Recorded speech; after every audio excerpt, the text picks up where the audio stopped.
Evde simit yapmak zor sanılıyor ama aslında hiç değil. Dışı çıtır, içi yumuşacık simit yapıyoruz. Buyurun yapımına başlayalım. Karıştırma kabına 7 su bardağı unu alıyorum. Unumuzun birazcık ortasını açıyorum ve içerisine yarım paket yaş mayayı ilave ediyorum. Yaş mayayı birazcık keserek ekliyorum, küçültüyorum. 1 tatlı kaşığı tuz, 1 yemek kaşığı toz şekeri de üzerine ilave ediyorum. 2,5 su bardağı ılık suyumu da üzerine ekliyorum. Ve hepsi hazır. Şimdi mutfak şefinin içerisine alıyorum. Ve bu şekilde güzelce hamurumuz yoğrulup toparlanana kadar bu şekilde güzelce yoğuruyorum. Güzelce yoğruldu. Bu kadarı yeterli, sert bir hamur olacak bu arada. Hemen durduruyorum ve içerisinden hamurumu alıp tezgaha alıyorum. Hiç mayalandırma işlemi bu esnada yok bu arada. Hamurumu güzelce toparlıyorum. Ve ortadan ikiye ayırıyorum. Hamurumuzu kesip bezeler haline getirelim. Şunun güzelliğine bakar mısınız?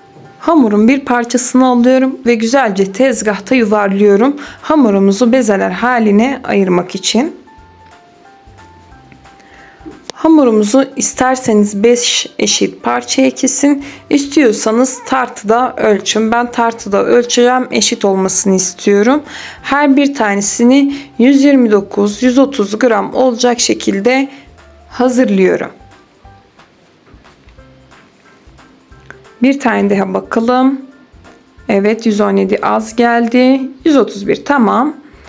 Ve bezemi dıştan içe olacak şekilde güzelce toparlıyorum. Bu şekilde hepsini hazırlıyorum.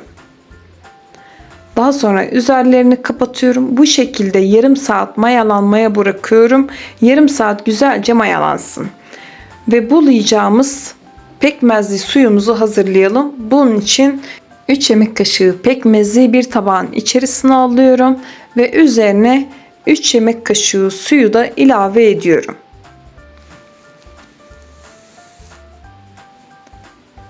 Pekmezli suyumuzu güzelce karıştırıyorum.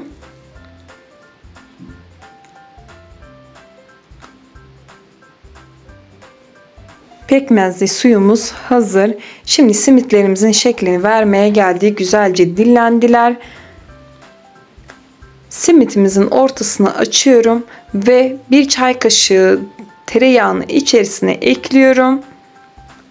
Ve güzelce rulo şeklinde sarıyorum. Daha sonra bu şekilde toparlıyorum. Daha sonra yavaş yavaş uzatıyorum. İçerisine tereyağı koyduğumuz için yuvarlarken dağılabiliyor. O sırada hafiften sıkıyorum ve tekrar tezgahta yuvarlıyorum. Bu şekilde hamurumuzu uzatıyoruz. Hamurumuz biraz sert olduğu için ve içine tereyağı da koyduğumuz için bu işlem birazcık uzayabiliyor. Çünkü hem hamur sert hem de içine tereyağı koyduğumuz için tezgahta yuvarlarken birazcık hamur içinde dağılıyor. Ama olsun, istediğimiz uzunluğa gelene kadar bu şekilde devam ediyoruz. Hepsini eşit olacak şekilde güzelce uzattım ve ortadan tam tutuyorum. Ve güzelce simitimizin şeklini veriyoruz. Ucunu güzelce toparlıyorum. Diğer tarafın tam ucuna birleştiriyorum. Güzelce sıkıyorum ve tezgaha koyuyorum. Üstüne 1-2 vuruyorum. Güzelce birleşsin diye. İşte bu kadar. 10 tane simidimi de bu şekilde hazırladım. Şimdi pekmezli suya bulama zamanı. Hemen pekmezli suya koyuyorum. Daha sonra pekmezli sudan alıyorum. Fazlasını şöyle üzerinden bir alıyorum ve susamın içerisine koyuyorum.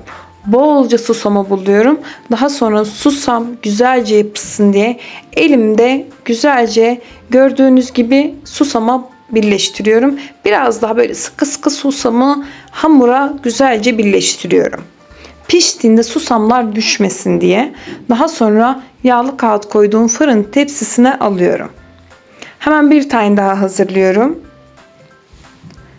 Hamur o kadar güzel ki asla simitlerimizin şekli bozulmuyor. Ve güzelce susama koyuyorum bol bol. Daha sonra tekrar aynı işlemi yapıyorum. Bütün simitlerimizi bu şekilde hazırlayacağız ve yağlı kağıt koyduğum fırın tepsisine aralıklı olacak şekilde alıyorum. Evet, simitlerim hazır. Şimdi fırına gitme zamanı. Önceden ısıtılmış 180 derecelik fırında pişmeye gönderiyorum. Hadi bakalım fırına. Simitlerim güzelce fırında pişiyor. Altlı üstlü güzelce kızardıktan sonra simitlerimi fırından alıyorum. Simitlerimiz hazır. Simitlerimi hiç beklettirmeden direkt servise alıyorum. Çayımızı demledik. Kahvaltıyı hazırladık. Şimdi şu simitlerin çıtırlığına, güzelliğine, tadına hemen bakalım. Yapımı kolay. Çok lezzetli. Harika simitler yaptık. İster dondurucuya atın, işe giderken götürün veya çocukların beslenme çantasına koyun. Artık tamamen size kalmış. Bolca yapıp dondurucuya da atabilirsiniz. Dışı çıtır çıtır, içi yumuşacık. Simitlerimiz hazır. Deneyecek olan herkese afiyet olsun.